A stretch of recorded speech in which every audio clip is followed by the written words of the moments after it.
अस्सलामुअलैकुम everyone, welcome to जोर का जोड़। मीरब ज़ीशान और राबिया शाही की तरफ से आपको बहुत बहुत खुश आमदीद। और आज हम जोर का जोड़ के सेट पर मौजूद है और मैंने सोचा कि मैं अकेली क्यों परेशान हूं कि हमारी पाकिस्तान क्रिकेट टीम एक तरफ कुछ नहीं करी है और दूसरी तरफ अरशद नदीम के चर्चे ही चर्चे हैं। तो मैंने सोचा कि राबिया को भी बुला लूं और मैं कहूँ राबिया आए और मेरे दुख में और मेरी खुशी में एक ही वक्त में शरीक हो जाएं। क्यों राबिया? बिल्कुल। बहुत सारी कन्वर्सेशन हमारे बीच में होती रही। हम देखते रहे कल जिस तरह से इनामात की अनाउंसमेंट हो रही थी, बहुत सारी गुफ्तगू हो रही थी और बहुत सारी चीज़ें वायरल जा रही थी। Rabia, you know the beautiful moment was that कि जब अरशद नदीम की मदर और एक तरफ नीरज चोपड़ा की मदर, दोनों ने खूबसूरत सी गुफ्तगू एक दूसरे के सामने की। ऑब्वियसली मतलब वो जो प्यार था ना दोनों कंट्रीज़ के बीच में, वो क्रिकेट में तो नज़र नहीं आता लेकिन हमें जेवलिन थ्रो में ज़रूर नज़र आया। और एक तो मतलब पूरा पाकिस्तान इतना खुश था, लेकिन जब उनकी माँ की तरफ से, नीरज चोपड़ा की माँ की तरफ से जो कमेंट्स आए हैं, उसने तो मतलब अरशद नदीम को भी इतना खुश किया कि उन्होंने भी स्टेटमेंट पास की थी उसके बाद। बिल्कुल सही बात है और इससे महसूस होता है कि स्पोर्ट्समैनशिप एग्जैक्टली होती क्या है। आप एज अ टीम जब खेलते हैं, आप एक खेल में जब आमने सामने होते हैं तो उसका ताल्लुक सिर्फ खेल तक होता है, उसके बाद सब एक ही हैं। So it was a beautiful moment. और इसी के साथ साथ हम अपने गेस्ट के बारे में भी आपको बताते चलें कि हमारे साथ आज मौजूद है नाजरीन। बहुत ज़रूरी होता है, हम एंकर्स बेचारी क्यों परेशान हो जब हमारे पास एनालिस्ट मौजूद हैं। तो आज हमारे सेट पर मौजूद है नाज़रीन, स्पोर्ट्स एंकर हैं इमरान सुहेल साहब हमारे साथ मौजूद है। अस्सलाम वालेकुम इमरान साहब, कैसे हैं? और मीरब, हमें कुछ देर में अभी ऑडियो कॉल पर हाफिज मोहम्मद इमरान साहब भी ज्वाइन करने वाले हैं। अरे क्या बात है, गुफ्तगू में चार चांद से लग जाएंगे। आज तो बहुत ही खूबसूरत सूरत हाल होने वाली है। सबसे पहले इमरान साहब आपसे जानना चाहेंगे कि मैं देख रही थी कि क्रिकेट के अंदर बहुत सारी सपोर्ट होती है, फैसिलिटीज़ बहुत ज़्यादा होती हैं हर तरफ से। आपको मैं समझती हूँ कि प्लेट में रख के हर चीज़ दे दी जाती है। डोमेस्टिक की बात नहीं कर रही हूँ, once you are in the international team आपको हर तरह की सपोर्ट होती है लोगों की तरफ से। मतलब अभी एक खिलाड़ी मंजर आम पर मुकम्मल तौर पर आता भी नहीं है और सबके दिलो दिमाग में नक्श हो जाता है। जैसे साइम अयूब की एग्जाम्पल हम ले सकते हैं, एक नो लुक शॉट मशहूर हुई और साइम अयूब सबके दिलों में छा गए। Arshad Nadeem is the one जिन्होंने अपनी मेहनत खुद करके, बगैर किसी फैसिलिटेशन के, बगैर किसी अकोमोडेशन के, हर चीज़ को खुद यूज़ करते हुए, दुआएं करवाते हुए अवाम से, उन्होंने आज एक गोल्ड मेडल हमें दिया है। पाकिस्तान क्रिकेट टीम ने इतने लंबे अरसे से हमें क्या दिया है? बिस्मिल्लाहिर्रहमानिर्रहीम। सबसे पहले तो आप आज एक की जगह दो लोगों का सामना करना पड़ रहा है। पहले एक नहीं मानता, अब दो हैं। खैर, क्रिकेट 92 का वर्ल्ड कप जब हमने जीता तो लोगों को शायद ये एहसास तब हुआ कि वर्ल्ड टाइटल जीतने की खुशी क्या होती है और कितनी हमारे लिए ज़रूरी है, क्योंकि हम उस तरह की कंट्री हैं कि जहाँ पर खुशियाँ बहुत कम हैं।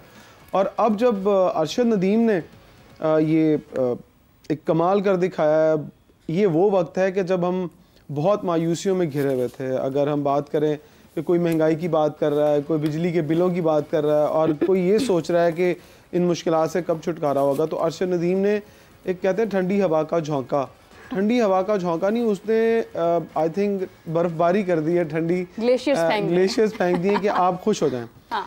लेकिन इससे हटकर अगर हम बात करें कि अरशद नदीम की जो अचीवमेंट्स हैं उस पर क्रेडिट लेने की आप सवाल ज़रूर करेंगे शायद, ये कि क्रेडिट बहुत सारे लोग ले रहे हैं। मैं इस पर थोड़ा सा सख्त कमेंट इस तरह से करूँगा कि अरशद नदीम के सामने जो आज बिछ रहे हैं ना, हाँ। जो आज लेट रहे हैं, वो शायद उसको उल्टा मुंह करके भी नहीं देखते थे। बिल्कुल ऐसे ही। और आज उसने अपनी जीत छीनी है। फैन फॉलोइंग ही नहीं थी, उसने जीत को छीना है। हाँ। किसी ने उसको दी नहीं है।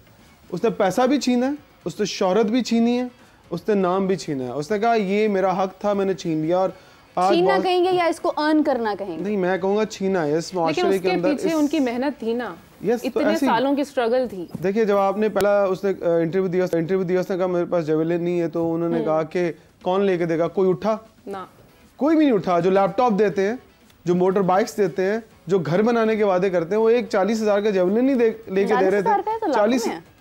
80,000 पाकिस्तानी रुपीस में बनता है और 40,000 इंडियन रुपीस में आप लगा लें, सिर्फ इतनी की 1 लाख रुपए का लगा लें, ये नहीं लेकर दिया। और आज वो लोग करोड़ों रुपए निछावर कर रहे हैं। तो फिर मैं ये कहूंगा कि उसने अपना हक छीन लिया है। लेकिन और मेहनत करके छीना। आपको नहीं लगता कि अब इस चीज का कोई फायदा नहीं? अब सेलिब्रिटीज भी आ रहे हैं, पॉलिटिशियंस भी आ रहे हैं, मतलब हर कोई इनामात की बरसात कर रहा है तरह तरह से।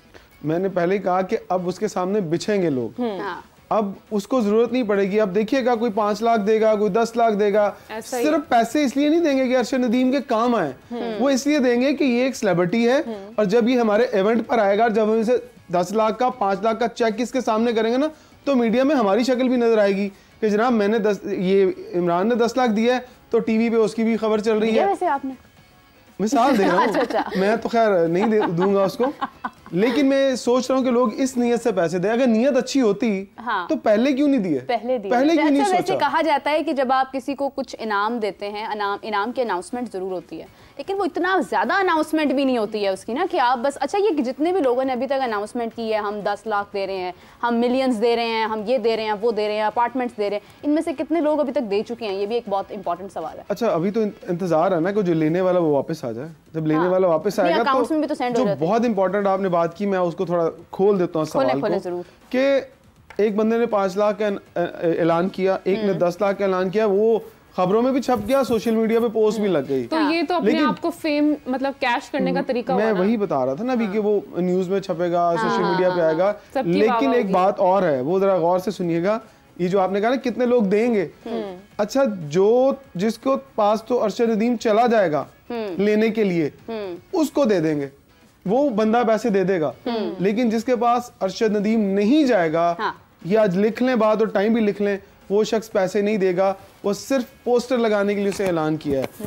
अरशद नदीम अब हर किसी के पास पैसे लेने नहीं जाएगा। मैं अरशद नदीम साहब की अकाउंटेंट हूँ, आज से तमाम जो चीजें कलेक्ट करनी है, पैसे, अपार्टमेंट, हर चीज मैं खुद जाऊंगी और मैं जाके पूरा कलेक्ट करके अरशद नदीम साहब को अमनो अमान वापस करूंगी, क्योंकि भाई मैंने तो बतानी है, ये बात बहुत इंपॉर्टेंट है। लेकिन इससे भी बहुत बटेंगे। आपको ये भी बात बता दूं, आप अगले सवाल पर जाएं, कि जब अरशद नदीम के पास पैसे आएंगे ना, तो इसके बहुत सारे स्टेक होल्डर्स होंगे, हिस्सेदार भी होंगे। मैं एक बात करता था क्रिकेट के अंदर, कि क्रिकेट के अंदर परसेंटेज के ऊपर प्लेयर्स खेलते हैं, और मैं चैलेंज मुझे कोई कर सकता तो कर दे, खेलते हैं प्लेयर परसेंटेज के ऊपर। पाकिस्तान में ऐसे ही प्लेयर नहीं आते, बड़े बड़े लोगों को पैसा दे के टीम में शामिल होना पड़ा है, और ये बदकिस्मती है हमारे मुल्क की। और अरशद नदीम के पास जब पैसा आएगा ना, तो उसके भी हिस्से होंगे। पहला हिस्सा तो FBR का होगा, जो टैक्स कटेगा, ये आपको याद रखना है कि 15% से लेकर 13% तक टैक्स कटेगा उस इनामी रकम में, ये आपके लॉज में शामिल है। और फिर वो पैसे उसको जाएंगे। गवर्नमेंट अगर 15 करोड़ रुपए का इनाम का ऐलान किया मरियम ने, तो देखिएगा उस चेक में से टैक्स कितना कटता है। यानी ये फहद मुस्तफा वाली बाइक वाला सीन हो गया सारा केस में से कटौतियां होने का। अच्छा, अरशद नदीम पे तो हमने काफी बात कर लिया, क्रिकेट की तरफ वापस आते हैं।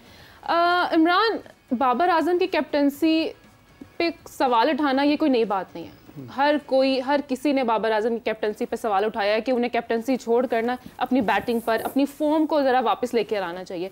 और इसी तरह से साबिक क्रिकेटर बासित अली ने भी कहा है कि उन्हें कैप्टनसी ज़रा नीचे आनी चाहिए और बैटिंग पर तवज्जो देनी चाहिए। क्या कहेंगे? देखिए, अभी तो उनके पास 6 महीने हैं, वाइट बॉल क्रिकेट अभी नहीं है, रेड बॉल क्रिकेट है। तो रेड बॉल जो क्रिकेट है उसके अंदर ऑब्वियसली उनके पास टाइम होगा, ना तो कप्तान है ना वाइस कप्तान है, एक ग्रुप लीडर ज़रूर है।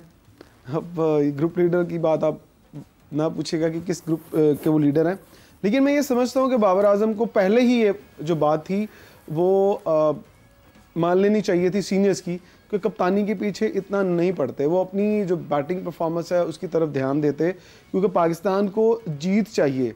वो चाहे एक बैटर दिला दे, चाहे एक कप्तान दिला दे। हाँ। अगर बाबर आजम को हम देखें तो वो जब अगर इब्तदाई उनके मैं 3-4 साल पीछे चला जाऊं तो उनकी परफॉर्मेंस से पाकिस्तान जीतता था, लेकिन अब उनकी परफॉर्मेंस से पाकिस्तान जीतता नहीं है। ना तो उनकी कप्तानी से पाकिस्तान जीता, ना उनकी परफॉर्मेंस से पाकिस्तान जीता। तो वो एक जगह फोकस करें, वो 2 कश्तियों के सवार ना हो। आपको माजी में मैं बता दूं, Sachin Tendulkar the great Indian batsman, वो जो कप्तान बने तो इंडियन टीम हारना शुरू हो गई, और उनकी परफॉर्मेंस भी विराट कोहली एज वेल, उनकी परफॉर्मेंस भी नीचे चलेगी। तो उन्होंने, लेजेंड्स फैसला करते हैं कि नहीं यार, मैं जो हूं मैं वही करूंगा। कप्तानी हर किसी के बस का काम भी नहीं है। हाँ। अब अगर मैं आपको भी यहाँ बैठे हुए आप एंकर पर्सन है तो मैं कह दूं आप डॉक्टर बन जाएं जाके, तो आप अभी पढ़ना शुरू कर दो तो आप डॉक्टर नहीं बन सकते, क्योंकि आपकी बेस वो नहीं थी, आपका स्टार्ट वो नहीं था। आप एज ए एंकर ही बैठेंगे तो वही अच्छा काम करेंगे, इसी में नाम कमाएंगे। तो बाबर आजम को एज ए बैटर लेजेंड बनना है। देखिए, मैं उसको एक स्टार अभी कहूंगा, सुपरस्टार भी नहीं कहूंगा। जब वो सुपरस्टार बनेगा फिर वो लेजेंड बनेगा। जब आप लेजेंड बनते हैं ना, तो फिर तारीख में आपका नाम लिखा जाता है। अभी तारीख में बाबर आजम का नाम नहीं लिखा जाएगा जब तक वो कुछ ऐसा ना कर दिखाए कि वो 20,000 रन बना ले और कुछ जिस तरह आपको Imran, I don't think so, I am sorry like I am saying this, लेकिन मुझे नहीं लगता कि ये कंसर्न हमें रखना चाहिए कि आपको 20,000 रन्स करने हैं या आपको कितने रन्स करने हैं। मुझे ऐसा लगता है कि इंडिविजुअलिटीज़ में पढ़कर हमारे प्लेयर्स ने अपना बहुत नुकसान किया है। वी शुड से कि आपको मैन ऑफ द मैच बनना है, आपको मैच विनिंग स्टेटमेंट्स, आपको मैच विनिंग स्टैट्स हमें देने हैं। ये नहीं है कि आप अपनी ज़ात के लिए 10,000 रन्स कर रहे हैं, 13,000 कर रहे हैं, 20,000 कर रहे हैं। इंजमामुल हक ने रन्स किए, लेकिन इंजमामुल हक ने मैच भी विन करवाए। तो यही तो बाबर के लिए ये भी इंपॉर्टेंट चीज़ है। देखिए, जब आप लेजेंड बनते हैं, लेजेंड्स के नाम आप ले लें, सुनील गावस्कर ले लें, विवियन रिचर्ड ले लें, सचिन तेंदुलकर, इमरान खान का नाम ले लें, ये वो लोग हैं जिन्होंने खुद परफॉर्म किया तो उनकी टीम ने परफॉर्म किया। कप्तानी को साइड पे कर दें, जब आप परफॉर्म कर रहे होते हैं ना तो आपकी परफॉर्मेंस टीम के काम आती है, लेकिन आप अपनी परफॉर्मेंस के साथ साथ एक वो बेड़ा उठा लेते हैं कप्तानी का, कि यार आपको अब कप्तानी भी करनी है, परफॉर्मेंस भी देनी है और टीम को मैच भी जिताना है। या तो फिर आप ये कहें कि मैं एक अच्छा कप्तान बन के दिखाता हूँ और फिर मैं परफॉर्म करता हूँ साथ, या इस तरफ आ जाएं, या आप ये बताएं कि आप दुनिया के लेजेंड बैटर हैं और आपने बहुत ज्यादा अच्छा परफॉर्म करना जिससे आपकी टीम को फायदा हो, खुद को फायदा नहीं हो। खुद को फायदा देने के लिए आपकी टीम के अंदर बड़े ऐसे लड़के मैंने माजी में पिछले 3-4 साल में देखे हैं, कोई 50 कर रहा होता था, कोई 60 कर रहा होता था, आउट होके चला जाता था। नेक्स्ट सीरीज आती थी, कहते निकालो स्टैट्स निकलते थे, यार इमाम की तो एवरेज 43 की है, ये क्यों ड्रॉप हो गया। भाई पिछले 10 मैच देखो ना निकाल के जरा, पिछली 10 इनिंग्स निकालो, आपको पता चले पिछली 10 इनिंग्स में उसका क्या स्टैट्स है। अब मॉडर्न डे क्रिकेट ये नहीं कहती कि आप 4 साल 5 साल से क्रिकेट खेल रहे हैं, आपकी एवरेज 43 है, 42 है। नहीं भाई, पिछले 10 मैचेस में आपने क्या किया। अगर आप पिछले 10 मैचेस में 10, 20, 30 की एवरेज से खेल रहे हैं, इट मींस कि आपकी फिटनेस लेवल भी नीचे गया है, आपका मेंटल अप्रोच भी नीचे गई है, आप डीफोकस हुए हैं, आप परफॉर्म नहीं कर पा रहे हैं। लेकिन इमरान, यहाँ पर मैं एक बात करना चाहूंगी। आप यहाँ पर कंपैरिजन की बात करें, हम कंपैरिजन करेंगे तो डोंट यू थिंक कि वो प्रेशर ज्यादा बनेगा कि उस बंदे ने इतना स्कोर कर लिया है, उसके इतना रन रेट है तो मेरा भी होना चाहिए। तो ये कंपैरिजन भी आ गया, कैप्टेंसी भी चल रही है साथ साथ, फिर बैटिंग पर भी ध्यान देना, तो सारा प्रेशर बिल्डअप एक साथ ही हो गया।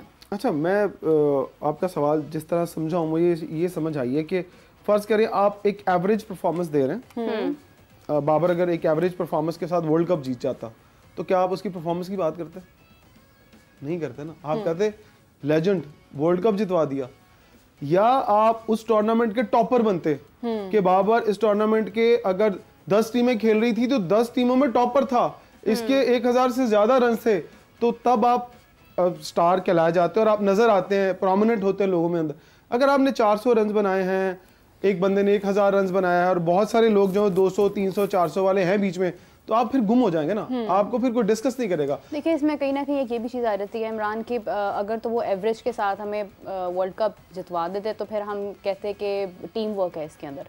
अब जाहिर है 50 रन करके वो मैच तो नहीं विन करवा सकते थे, इसमें तो फिर पूरी टीम होगी। आपने अपने सवाल का खुद ही जवाब दे दिया। अगर टॉप स्कोरर वो होते हैं और मैच नहीं विन कराते, इट मींस के वो एफर्ट कर रहे थे लेकिन टीम ने सपोर्ट नहीं किया है, तो टीम वर्क भी तो कहीं ना कहीं काम आता है। यही मैं आपको पहले कह चुका हूँ कि अगर आप 30 की एवरेज से स्कोर करते और आप वर्ल्ड कप जितवा देते तो यू आर लेजेंड, कि यार इसने कहीं ना कहीं कप्तानी पे भी काम किया, इस लड़कों को यूटिलाइज किया है, सेल्फ परफॉर्मेंस पे नहीं गया। तो मैं उनके सवाल का ये जवाब दे रहा था, या तो आप फिर पूरे वर्ल्ड कप की 10 टीमों में से टॉप पर चले जाएं, बेस्ट बैटर हो जाएं, बेस्ट बॉलर हो जाएं, बेस्ट विकेट कीपर हो जाएं, चाहे टीम जीते ना जीते, लेकिन आप डिस्कस तो हो रहे होंगे ना, यार इसने अपनी टीम के लिए कुछ किया। देखिए, सब में से ज्यादा रन इसके हैं, तो फिर आप बच जाते हैं।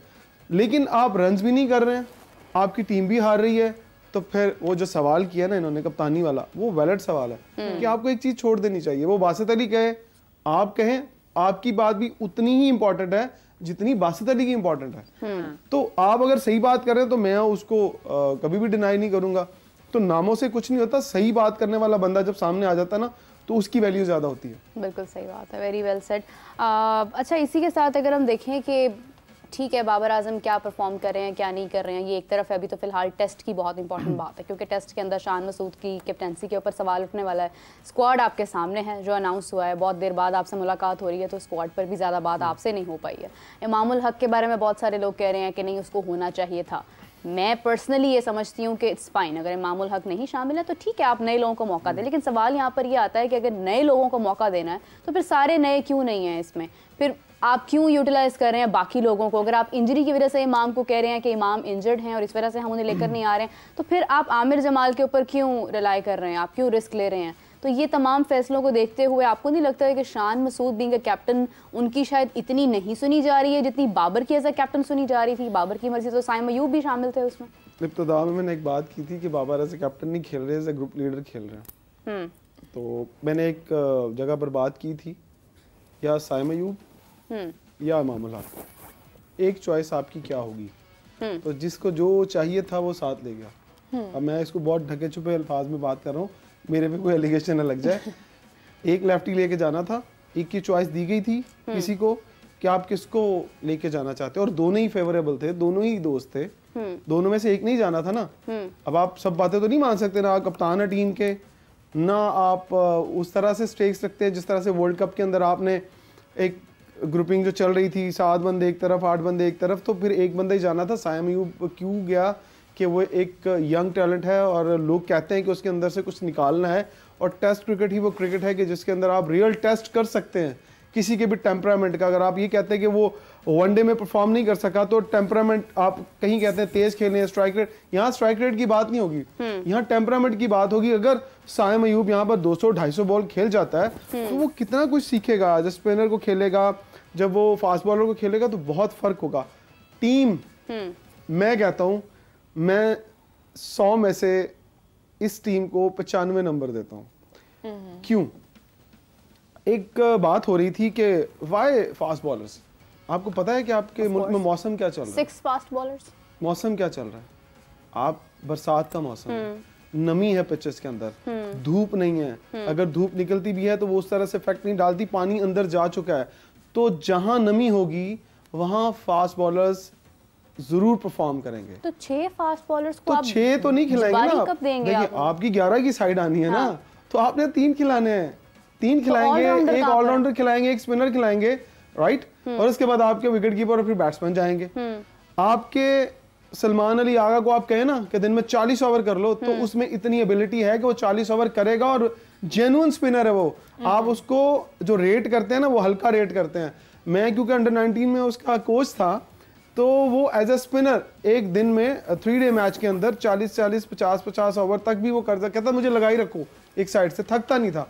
वो स्पिनर है, उसको आप ये मत समझे कि वो बैटर है। एक वो स्पिनर और दूसरा इब्रार स्पिनर, 2 स्पिनर अगर आप खिला देंगे, एक वो मिस्ट्री स्पिनर है, इब्रार को आप हल्का ना लें, वो मैं आपको बता दूं, तो आपके इब्रार ही नहीं खेला जाएगा किसी से। वो ना ऑफ स्पिनर है, लेग स्पिनर है, वो समझ, वो कभी लेग स्पिन कर देता है, कभी ऑफ स्पिन कर देता है। फिंगर स्पिनर बड़ा मुश्किल होता है खेलना। अब टीम क्यों अच्छी है? टीम इसलिए अच्छी है कि मैं समझता हूँ कि मैं हमेशा से ही कहता था कि नए लड़कों को मौका देना चाहिए। अब आप 43 की एवरेज पे कहते हैं जी उसकी 43 की एवरेज है इमाम की, तो उसको खिलाएं। तो मैं कहता हूँ अगर उसको खिला के आप ये चाहते हैं कि आपने सीरीज जीतनी है, तो इसका मतलब है कि आप अपने पुराने कल्चर से बाहर नहीं आ रहे हैं। आप खिलाएं, नए लड़के खिलाएं, आप हार जाएं। मैं कहूँगा कि लेकिन मेरे समेत बहुत सारे लोग ये शोर मचा रहे होते हैं, यार आप भी यही कहते हैं ना, नए लड़कों को मौका नहीं मिलता, नए लड़कों को मौका नहीं मिलता। दिलेरी की है इस दफा, नए लड़के खिलाएं। जो सब बात करते थे वो बात हो गई है। और मैं एग्री करूंगा कि जब आपने लड़कों को कुछ सिखाना है ना, तो फिर उसको मुश्किल टास्क में डालें। आज आपके यंगस्टर मुश्किल टास्क में आए हैं, टेस्ट मैच में आए हैं, वो प्रूव हो जाएगा वो अच्छे हैं या बुरे हैं। अगर वो बुरे हैं तो उठा के बाहर फेंकें, जो और नए हैं उनको अंदर लेकर आए। आप करें टेस्ट। अगर आप टेस्ट नहीं करेंगे 3-4 सालों में, तो आपकी टीम कभी भी नहीं बनेगी। अब फिर वही काम कर रहे हैं कि जी वो अहमद शहजाद को ले आओ, इमाम उल हक को ले आओ, उमर अकमल को ले आओ। मैं टीवी पे सुन रहा था, कुछ लोग गुस्सा निकाल रहे थे। वो गुस्सा क्यों निकाल रहे थे कि कुछ लोगों के चहीते और फेवरेट टीम में नहीं आए हैं। तो खुदा के लिए मुल्क के बारे में सोचना शुरू कर दें अब, और अब आने दें लोगों को। अब रास्ते बंद मत करें। अगर मैं पीछे चला जाऊं ना, तो आपके लेजेंड्स ने भी बहुत सारे यंगस्टर्स को तबाह किया। आपका टैलेंट कुचलने के अंदर आपके लेजेंड्स का बहुत बड़ा हाथ है। देखिए, आप एक साइड पे आपके लेजेंड खेलते जा रहे हैं और वो थक भी नहीं रहे हैं, और फिर आप यंगस्टर्स को आ रहे हैं। लेकिन आपका जो क्यों ये बात करते हैं कि फर्स्ट क्लास के परफॉर्मर को मौका नहीं मिलता, आप मुझे बताएं, फर्स्ट क्लास के अंदर को 60 आउट कर दे और आपकी टीम में वकार यूनस, वसीम अकरम, शुएब अख्तर, अगर ये 3 फास्ट बॉलर हैं, तो मुझे बताएं आप नए लड़के को चांस देंगे? नहीं देंगे ना आप। अच्छा इमरान, यहाँ पर ये जो फेवरेटिज्म की आप बात कर रहे हैं कि मेरा ये दोस्त है तो इसको रख लेते हैं, तो ये जो कल्चर चल रहा है, पर्ची सिस्टम, ये कब तक चलता रहेगा? इससे तो बहुत सारे जो टैलेंट है वो सफ़र कर रहा है, जैसे आप अभी खुद बता रहे हैं। देखिए पर्ची सिस्टम आपके कल्चर में से नहीं निकल सकता, इतनी जल्दी नहीं निकल सकता। उसकी एक बहुत बड़ी रीज़न है कि जो ऊपर लोग बैठे हुए ना और सिस्टम के अंदर लोग बैठे हैं, वो उनके जो फेवरेट्स हैं ना, यस बॉस वाला जिस दिन काम ख़त्म हो गया इस मुल्क के अंदर, मेरा ख्याल है उस दिन आपका पर्ची सिस्टम ख़त्म हो जाएगा। क्योंकि अंदर ब्यूरोक्रेसी में, क्योंकि क्रिकेट बोर्ड के अंदर भी ब्यूरोक्रेसी है, तो ऑब्वियसली जो कप्तान बनता है उसे ब्यूरोक्रेट्स की बात माननी पड़ती है, उसे चेयरमैन की बात के ऊपर यस सर बोलना पड़ता है। जो यस सर नहीं बोलेगा ना, उसकी जगह नहीं होगी, ना टीम में होगी। कप्तानी को तो भूल जाए ना आप, वो टीम में भी जगह नहीं बना पाएगा। हाँ, जस्ट लाइक जिस तरह शोएब अख्तर की मैं बात कर लूँ, शोएब अख्तर वो क्रिकेटर था पाकिस्तान टीम के अंदर जो अपनी ज़िद के साथ खेलता था, और वो चाहे जितना मर्जी डिसिप्लिन को तहस नहस कर देता था, लेकिन फिर भी लोग उसके पीछे पीछे भाग रहे होते थे, प्लीज़ यार शोएब खेल लो यार ये मैच, प्लीज़ आ जाओ टीम के अंदर। मीडिया भी कहता था और आपके लोग भी कहते थे शोएब को, क्यों कि वो एक एक्सेप्शनल टैलेंट था, एक खौफ था दुनिया क्रिकेट के लिए, और लोग कहते थे यार शोएब अख्तर आ गया तो बस टांगे कांप रही होती थी लोगों की। इसी तरह वसीम अकरम, वकार यूनुस, इमरान खान, लेजेंड्स जितने भी थे, वो अपने बलबूते पे खेलते थे। अरशद नदीम की बात आज हुई थी ना, तो अरशद नदीम को कितने लोगों ने खींचने की कोशिश की होगी, लेकिन नहीं रुका ना, वो आ गया जहां से भी था। उसके अंदर एक करेज थी, वो उसने कुछ कर दिखाया। अच्छा, यहाँ पर अगर हम बात करें माइंड में रखते हुए पाकिस्तान की वर्ल्ड कप की जो परफॉर्मेंस थी हमारी टीम की, अब बांग्लादेश सीरीज स्टार्ट होने वाली है, अब बंगाल टाइगर्स की ए टीम इस्लामाबाद भी पहुँच चुकी है, प्रैक्टिस सेशन भी स्टार्ट होंगे आज से। तो क्या लगता है आपको कि हमारी जो अब टीम है परफॉर्मेंस बेहतर करेगी? क्योंकि इतना बैकलैश आया वर्ल्ड कप के बाद भी, ये क्या किया, कैप्टनसी नहीं ठीक थी, परफॉर्मेंस नहीं अच्छी थी, क्या कहेंगे उस हवाले से? देखिए वर्ल्ड कप चैप्टर क्लोज हो चुका है, मेरा ख्याल है एक नया चैप्टर स्टार्ट होने वाला है। वो world cup white ball chapter था, वो क्लोज हो गया, रेड बॉल चैप्टर आ गया। आप लास्ट जब हारे थे, ऑस्ट्रेलिया से हारे थे आप, लास्ट जब टेस्ट मैच आप हारे थे पर्थ में, लेकिन कंडीशंस बहुत डिफरेंट है। अब कंडीशंस आपके अपने घर की हैं, और आप अपनी तरह से विकेट बना सकते हैं, अपनी तरीके से टीम सेट कर सकते हैं। आपने देखिए टीम सेलेक्ट की है ना, अभी बात कर रहे थे 6 फास्ट बॉलर, तो 6, मुझे तो लगता है कि अगर पाकिस्तान के अंदर वेदर अच्छा होता, धूप निकली होती और बारिशें ना हुई होती, तो मैं एज अ सेलेक्टर शायद 2 स्पिनर्स एक साइड पे खिला लेता। जैसे आप कह रही हैं कि चलो 3 स्पिनर्स भी डाल लेते, चेक कर लेते। स्पिनर्स की अगर बात करना चाहते तो मैं बता दूंगा कौन कौन से स्पिनर बाहर हैं और कौन कौन से क्यों बाहर हैं। जी जी, मैं सुनना चाहती हूँ, तो मेरा अगला सवाल यही था। ये आप ये बात करें तो अब कंडीशंस पाकिस्तान के हाथ में है, और मुझे लगता है कि पाकिस्तान की परफॉर्मेंस बेहतर होगी।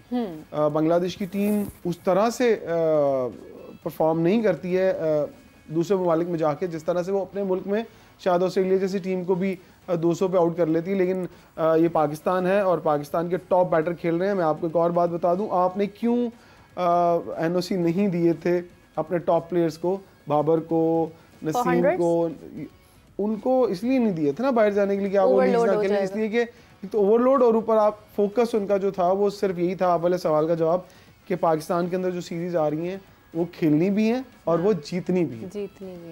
चलें, उम्मीद करते हैं, क्योंकि देखा जाए तो बांग्लादेश में जो इस वक्त पॉलिटिकल सिनेरियोज चल रहे हैं, जो सूरत हाल जारी है, उसके अंदर अभी तक कुछ बेहतरी के इम्कानात भी सामने आ रहे हैं, क्योंकि उन्होंने अपनी वुमेंस टीम के साथ भी वो जाएंगे। इसी के साथ हमें ज्वाइन किया है हाफिज़ मोहम्मद इमरान, आप सबकी जान, क्रिकेट की शान। अस्सलाम वालेकुम हाफिज़ साहब, कैसे हैं आप?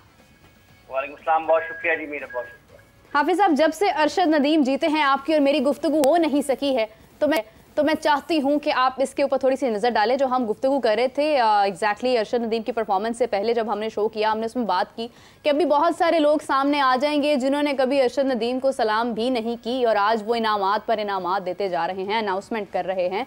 तो हाफिज़ साहब, एक तरफ क्रिकेट है जहाँ पर इतने सारे लोगों की सपोर्ट है, मोरली भी, फाइनेंशियली भी, हर लिहाज से, और एक तरफ अरशद नदीम है जिन्होंने अकेले ही सारा बेड़ा उठाया और आज मेडल पाकिस्तान को दिया। तो हाफिज़ साहब, कैसे देखते हैं आप अगर हम मवाजना करें क्रिकेटर्स का अरशद नदीम के साथ?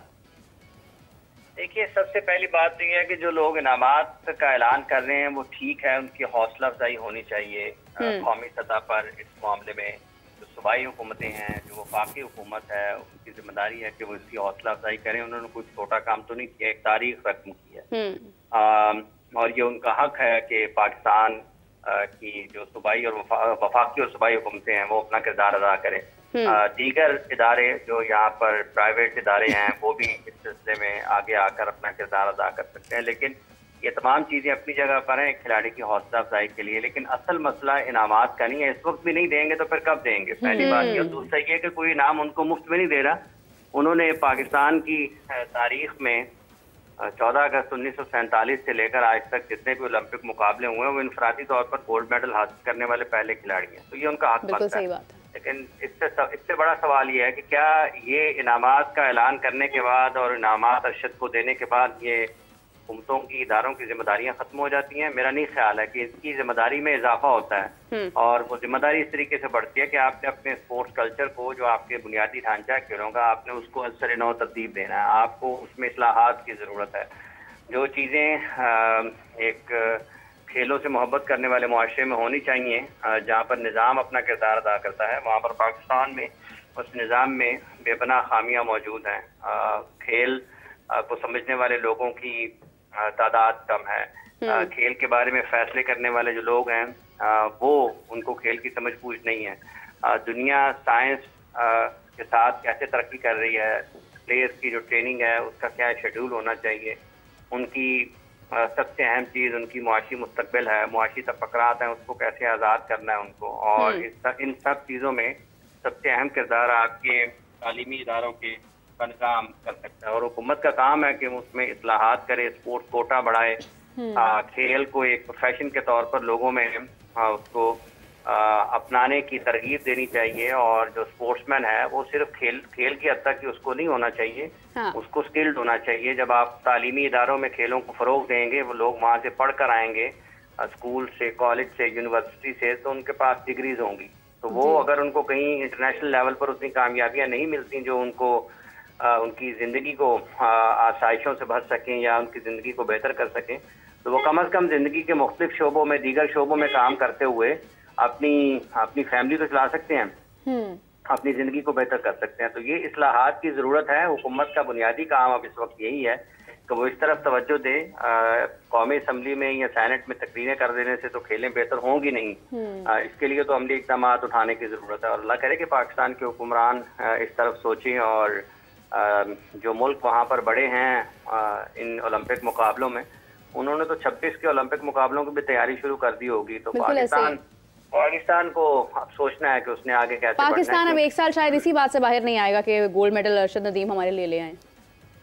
बिल्कुल ऐसा ही है। आप बाहर आना चाहिए। जरूरत इस अमर की है कि अब जो उसने करना था वो तो कर लिया है। अब जो हुक्मरानों ने करना है, जो इदारों ने करना है, वो उनकी जिम्मेदारी है कि वो इसको निभाएं और मुल्क में खेलों के कल्चर को फ़रोग देने के लिए और खेल और खिलाड़ियों की फलाह बहबूद के लिए जो काम करने के हैं उनको करें और अपने निज़ाम को बेहतर करें, ताकि ये ना हो कि 40 साल हमने इंतज़ार किया है 1984 से लेकर 2024 तक। तो अब इसमें हर 40 साल के बाद नहीं होना चाहिए कि गोल्ड मेडल आपको मिले। इसमें इसका जो दौरानिया है, जो इंतजार का दौरानिया है 40 साल का, इसको कम उम्रें गुजर जाती हैं। कई लोग, हाफिज साहब, कई लेजेंड्स गुजर गए हैं इसी असना में। बिल्कुल ऐसा ही है, बिल्कुल ऐसे ही। 84 में जिन्होंने ओलंपिक गोल्ड मेडल जीता था, मंजूर जूनियर उस वक्त कप्तान थे पाकिस्तान के हॉकी टीम के, वो अल्लाह को प्यारे हो चुके हैं। बिल्कुल ऐसे ही। तो ये जो चीजें हैं इनको ठीक करने की जरूरत है। अच्छा हाफिज साहब, अब क्रिकेट की तरफ वापस आते हैं। क्रिकेट की अगर बात करें तो तनवीर अहमद ने दावा किया है कि जो भारत है उसको अपनी बैटिंग लाइन पर काम करने की बड़ी सख्त ज़रूरत है, क्योंकि उन्होंने कुछ नाम बताए हैं कि पाकिस्तान अगर रोहित शर्मा, विराट कोहली और जसप्रीत बुमराह ना होना इंडियन टीम में तो पाकिस्तान आराम से जीत सकता है। तो क्या कहेंगे आप, भारतीय टीम को क्या वाकई में ज़रूरत है अपनी बैटिंग लाइन को बेहतर करने की? देखें, वो अभी श्रीलंका के खिलाफ सीरीज हारे हैं और 3 वनडे मैचों की सीरीज थी जिसमें 2 में उनको नाकामी का सामना करना पड़ा, 1 मैच टाई हो गया। तो उसके बाद उनकी बैटिंग के ऊपर तो सवाल हो रहे हैं कि उनका मिडल ऑर्डर उतना ज़्यादा बेहतर नहीं, इवन उनके जो टॉप बैटर्स थे वो भी स्पिन के अगेंस्ट उतने ज़्यादा अच्छा खेल नहीं पाए।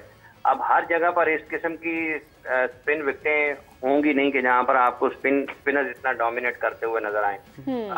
इस लिहाज से ठीक है, क्योंकि जो वो क्वालिटी बैटर्स हैं उनके और उनकी बैटिंग किसी दौर में दुनिया भर में स्पिन को सबसे बेहतर खेलने वाली बैटिंग लाइन मानी जाती थी।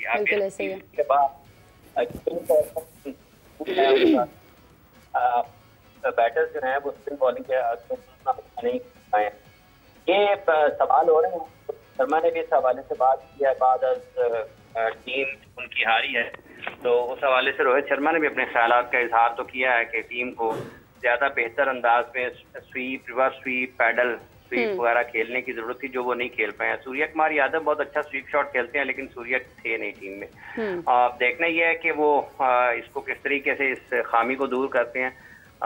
केएल राहुल मिडिल ऑर्डर में खेलते हैं, उनको कंसिस्टेंसी के साथ उनको चांसेस मिलते हैं या नहीं मिलते हैं, किस फॉर्मेशन के साथ जाते हैं, जायसवाल को ऊपर खिलाते हैं, शुभमन गिल के साथ ही आगे बढ़ते हैं। तो काफ़ी सारी चीज़ें हैं जो आने वाले दिनों में डिस्कस हो सकती हैं। लेकिन जहाँ तक ताल्लुक इस चीज़ का है कि रोहित शर्मा, विराट और जसप्रीत बुमराह के बगैर पाकिस्तान के खिलाफ खेलेंगे, तो वो क्यों खेलेंगे पाकिस्तान के खिलाफ इन 3 खिलाड़ियों के बगैर?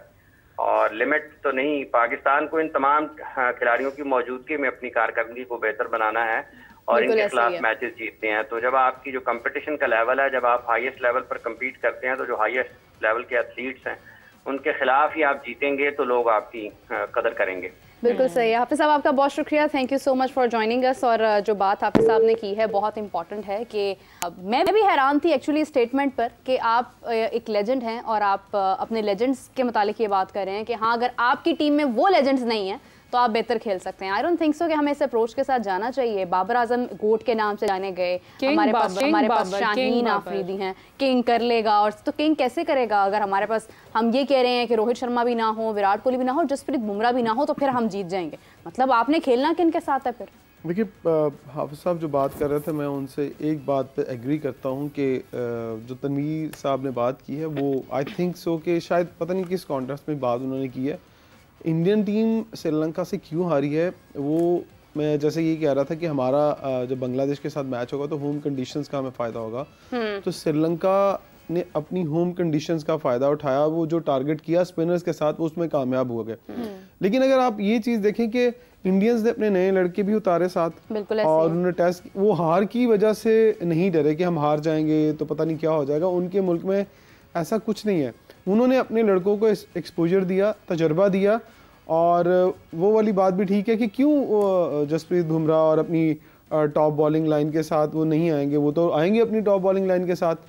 और हमें तैयार पहले खुद को करना है कि अगर फर्ज करें इंडिया पाकिस्तान खेलने के लिए आता है तो क्या हम तैयार हैं उसके लिए? बिल्कुल सही बात है। मैं तो हमेशा से यही बात कर रही हूँ, आप चैंपियंस ट्रॉफी की बात कर रहे हैं कि आपके मुल्क में होनी चाहिए, आप तैयार हैं खेलने के लिए? सवाल तो ये। बिल्कुल, हम तैयार क्यों नहीं है?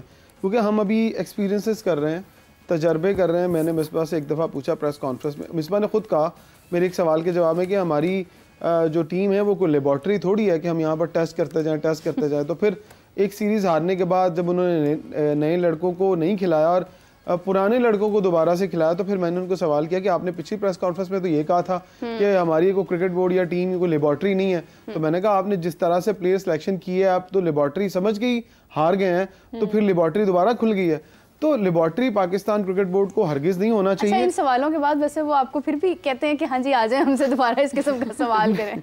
मतलब देखिए ना, अब लॉजिक है कि अगर पाकिस्तान के अंदर आप ये समझते हैं कि लेबॉर्ट्री नहीं है, मैं समझता हूँ पाकिस्तान क्रिकेट बोर्ड अगर ये डिसीजन ले कि नए प्लेयर्स को खिलाना, तो भाई पाकिस्तान क्रिकेट टीम एक लेबॉर्ट्री है, लेकिन उस लेबॉर्ट्री के अंदर जो टेस्ट आते हैं उनको एक्सेप्ट करें। आप उसको एक्सेप्ट नहीं करते, आप वही पकड़ते हैं सैंपल और किसी और जगह आजमाना शुरू कर देते हैं। के साथ मुझे तो ये क्रिकेट टीम कम हो, मुझे अस्पताल ज्यादा लगता है। कहीं पर सर्जरी की बात हो रही है, लेबॉर्ट्री की बात हो रही है, टेस्ट की बात हो रही है। क्रिकेट आती नहीं है ना, क्रिकेट खेलना। देखो मैं माजरत के साथ ये नहीं कह रहा मिसबा को क्रिकेट नहीं आती। Misbah is a good captain, good batsman, but आप जरूरी नहीं है कप्तान और प्लेयर अच्छे हैं तो आप एक ऑर्गेनाइजर भी अच्छे हों। आपने अपना काम कर लिया, आप साइड पे चले जाएं, आप उनको ये काम करने दें जिनको ये काम करना आता है। आपने आज पाकिस्तान के अंदर कितने फॉरनर बैठाए हैं पता आपको? आपके चारों के चारों टॉपर फॉरनर हैं। जेसन गिलेस्पी फॉरनर, उनके नीचे नायब फॉरनर, आपके वकार यूनिस साहब ऑस्ट्रेलियन, मतलब वो खेलेंगे तो उनकी फैमिली ऑस्ट्रेलिया रहती है तो वो वापस चले जाएंगे। अजहर महमूद की फैमिली यूके में रहती है, वो आपकी टीम के साथ सर्विसेज देंगे, वो वापस चले जाएंगे। गैरी क्रिस्टन साउथ अफ्रीका से आए हैं, वो आपको सर्विसेज देंगे, वो वापस चले जाएंगे। एनसीए के कोचेस कौन है? एनसी के कोचेस तो अभी लगने अभी वो कोच हैं जो जिनको लेवल 1 और लेवल 3 करवाया गया ना, जो पाकिस्तान के फॉर्मर कुछ फर्स्ट क्लास क्रिकेटर हैं, कुछ इंटरनेशनल क्रिकेटर हैं, कुछ टेस्ट क्रिकेटर हैं, वो लोग असल में उनको पाकिस्तान की जो नीचे वाली सतह है ना, जिसमें आप कहते हैं कि जैसन गिलेस्पी का नायब किसको होना चाहिए था, को पाकिस्तान का जो साबिक टेस्ट क्रिकेटर जिसने लेवल 3 या लेवल 4 किया वो उसको लगाते, वो काम करता। जैसे राहुल द्रविड़ ने काम किया था अंडर 19 के अंदर इंडिया के अंदर, और फिर एक पूरी खेप निकाल के दी। यहाँ पर आप किसी को भी कह देना कि अंडर 19 का कोच बन जाओ, ये इमारत के साथ यूनुस खान साहब को ये ऑफर हुई थी कि आप अंडर 19 टीम संभाल लें, तो उन्होंने कहा था कि आपको मैं अंडर 19 टीम का कोच लग रहा हूँ, आपने अगर मुझे जिम्मेदारी देनी है तो मुझे नेशनल टीम की जिम्मेदारी दें। हालांकि उनके पास कोचिंग एक्सपीरियंस कोई नहीं था। यही बदकिस्मती है, हम बड़ा नाम देखते हैं, उठा के उसको ले जाते हैं। जैसे वहाब रियाज की मैं बात कर रहा था, आप सीधा उसको चीफ सेलेक्टर लगा दिया, अब आपने उसको एजुकेशनल कोर्स करने के लिए मालदीव भेजा, अब वो कोर्स करके अब वो सही डायरेक्शन में आया। अब अगर वहाब आता है किसी कोचिंग की फील्ड में तो हम कहेंगे हाँ यार कुछ ना कुछ तो ये सीख के आया है उस फील्ड के लिए जिस फील्ड के लिए इसको रखा गया। ये क्राइटेरिया नहीं है कि आप एक अच्छे फास्ट बॉलर हैं तो आप ला के उसको चीफ सेलेक्टर लगा दे, तो फिर आप लगाए ना राशिद लतीफ को, आप लगाए ना शोएब अख्तर को, क्यों नहीं लगाते? हौसला करें, क्यों नहीं लगाते? क्योंकि उन्होंने करनी अपनी मर्जी, उन्होंने खिलाना अपनी मर्जी से प्लेयर। तो आपके सामने यस सर नहीं करना। जो अपने क्रिकेटिंग करियर के अंदर यस सर नहीं करता था ना, वो आज कभी यस सर नहीं करेगा। इसीलिए इस तरह के लोगों के साथ बात हुई है। ये मैं आपको बता दूं, खबर दे दूं, राशिद लतीफ से भी बात हुई है, शोएब अख्तर से भी बात हुई है, लेकिन इन दोनों ने जो अपनी शराइत रखी थी उन शराइत के ऊपर माजरत के साथ क्या शराइत रखी थी बता तो दिया कि वो कहते हैं हमारी मर्जी होगी, हम किसी को इंटरफेयर नहीं करने देंगे अपने काम के अंदर। तो ये तो हो ही नहीं सकता। अच्छा, आप यहाँ पर ताल्लुकात बनाएं कि फिर क्रिकेट खेलें? देखें, आज का अगर सिनेरियो है तो मैं समझता हूँ जो अब टीम आई है उसमें ताल्लुकात की बेस कम है। आप कह सकते हैं कि ग्रुपिंग वाला हिस्ट्री कर दिया ना उन्होंने उस चीज को, तो लेकिन ग्रुपिंग वाला कल्चर अभी भी है ग्रुपिंग वाला कल्चर है। मैंने आपको बताया ना, या साइम ले जाओ या इमाम ले जाओ, उस जगह साइम दे दो। इमाम से ये तो जाती वाली बात है। देखें ऐसे नहीं, इमाम ने इतने टेस्ट क्रिकेट खेली, इतने टेस्ट खेल लिए हैं, अब नया आने देना नए लड़कों को सामने। चलो, मैं ये समझती हूँ कि अगर आपने अगर if your stance is that कि आपको नए लोगों को मौका देना है तो फिर आपको शाहीन्स में भी सारे नए लोग ही लेकर जाने चाहिए थे। आई गेस कि आपके पास एक बहुत बड़ी अपॉर्चुनिटी है कि आप वहाँ पर नए लोगों को लेकर क्वेश्चन, ये बहुत अच्छा सवाल आपने किया है कि शाहीन्स के अंदर कौन होना चाहिए। शाहीन्स के अंदर वही होना चाहिए जो उड़ सकता है, वो नहीं जो रेंग सकता है। माजरत के साथ आप अगर उमर अमीन को शाहीन्स के अंदर शामिल कर लेंगे और आप कहेंगे जाएं जाकर परफॉर्म करें, अगर आप इफ्तिखार नहीं है लेकिन आप अगर वो जिद करेगा कि यार अगर मुझे नेशनल टीम में नहीं खिलाना तो भाई टूर करवाने के लिए मुझे शाहीन में डाल दो, तो फिर इस तरह से चीज़ें ख़राब हो रही हैं और पहले भी ख़राब हुई हैं। सरफराज अहमद एग्जैक्टली वो वही वाली बात कि आप क्या बताना चाह रहे हैं कि आपकी जान नहीं छूट रही इनसे। कौन आपको तंग कर रहा है? आपको बता दें ना, खुल के बता दें कि यार कुछ लोग ऐसे हैं जो कि हमारी क्लास लगाते हैं टीवी पे बैठ के, हमने उनसे जान छुड़वाने के लिए। लेकिन जब आपने ज्यादतियां की होती हैं तो फिर आप जस्टिफाई करते हैं उनको कि हम आपको हर जगह रखना चाहते हैं, लेकिन आप जहां पर वो डिजर्व करते हैं आप एक्चुअली उन्हें वहां से हटाकर थोड़ी थोड़ी स्पेस देकर आप उन्हें खुश करते रहते हैं। मैं आज एक बहुत बोल्ड बात करने लगा हूँ कि माजरत के साथ उन टेस्ट क्रिकेटर्स को जो खेल रहे हैं, सरफराज भाई अब बस कर दो। आप क्या सारी जिंदगी क्रिकेट ही खेलनी है? भाई नए लड़कों को आगे आने दो। और देखो कल्चर, आप कहते हो ना ऑस्ट्रेलिया, साउथ अफ्रीका, वो लोग खुद रिटायरमेंट लेते हैं। और कब लेते हैं? जब वो पीक के ऊपर होते हैं, जब वो बहुत तगड़े होते हैं। वो कहते हैं बस यार अब हमारी क्रिकेट हमने जितनी खेलनी थी खेल ली, अब यंगस्टर्स को आगे आने दें। गिलक्रिस्ट ने जब रिटायरमेंट ली थी, दुनिया का बेस्ट विकेट कीपर था ऑस्ट्रेलिया का, वो टॉप परफॉर्मर था, उसने रिटायरमेंट ले ली, उसने कहा मैं क्रिकेट छोड़ रहा हूँ। लेकिन इमरान भाई सरफराज फिर तो इफ्तिखार भी हैं। हमने वर्ल्ड कप में जाना था तो हमने रिटायर्ड प्लेयर्स को बुला लिया अपने पास। सबकी बात कर रहा हूँ कि जितने भी ये समझते हैं ना कि उन्होंने क़यामत और आखिरी वक्त तक क्रिकेट खेलनी है और वो टेस्ट क्रिकेटर रहेंगे, वो इस दिमाग के खुमार से निकल जाएं कि भाई अब यंगस्टर्स को मौका दें। ये बहुत बड़ी वजह है। खुद कैसे निकल सकते हैं? तो निकालना है ना उन्होंने। देखें जिन्होंने सिलेक्ट करना है, फिर पता क्या होता है? फिर ये होता है कि माजरत के साथ के लेजेंड शाहिद खान आफरीदी जो हैं वो उनको भी एक अच्छा ग्रेस के साथ एक अच्छा टेस्ट मैच या वनडे देने के बाद उनको अच्छे तरीके से जो है वो टीम से रुखसत करना चाहिए था। उन्होंने खुद रिटायरमेंट ली। तो ये कल्चर पाकिस्तान क्रिकेट बोर्ड को लाना पड़ेगा। बात करनी पड़ेगी प्लेयर्स के साथ, यार ये आपका टेस्ट मैच आखिरी है, ये हम इसके बाद आपको जो है बहुत अच्छे तरीके से अलविदा कर रहे हैं। ये रवायत हमारे मुल्क में नहीं है। आपने देखा होगा एंडरसन जब लास्ट टेस्ट मैच में खेल के उसको अलविदा किया गया, उसको बताया गया कि ये तुम्हारा लास्ट टेस्ट मैच है। तो हमारे शाहिद खान अफरीदी लेजेंड हैं, उनकी तरह जो भी क्रिकेट खेल से अलग होता है उसको बता दिया जाए कि जनाब आपका लास्ट मैच है और आपको बड़े अच्छे तरीके से हम जो है अलविदा करेंगे। ये रवायत बना दें, देखिएगा हर टेस्ट क्रिकेटर जो है वो बहुत जल्दी टेस्ट क्रिकेट को छोड़ेगा। जब आप इफ्तिखार की रिटायरमेंट पे क्या कहेंगे? आपको लगता है कि उन्हें अब रिटायर हो जाना चाहिए? उन्हें फिलहाल तो वो माजरत के साथ पैसे उन्हें कमाने चाहिए, लीग्स खेलनी चाहिए और रिटायरमेंट वो नहीं लेंगे।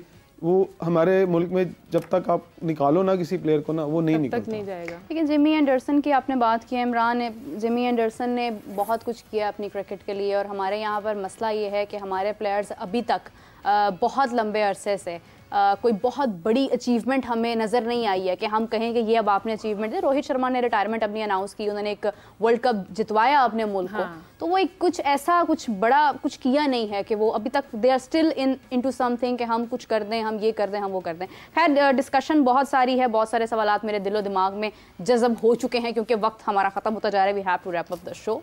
It's time to wrap up the show. हमारे साथ मौजूद थे Imran Suhail. Thank you so much Imran for joining us. हमें हाफिज़ मोहम्मद इमरान ने भी ज्वाइन किया, उनका भी बहुत शुक्रिया। आपसे मुलाकात होगी मीरब की और हाफिज़ इमरान की कुछ देर बाद। तब तक के लिए हमें दीजिए इजाज़त। Bye bye.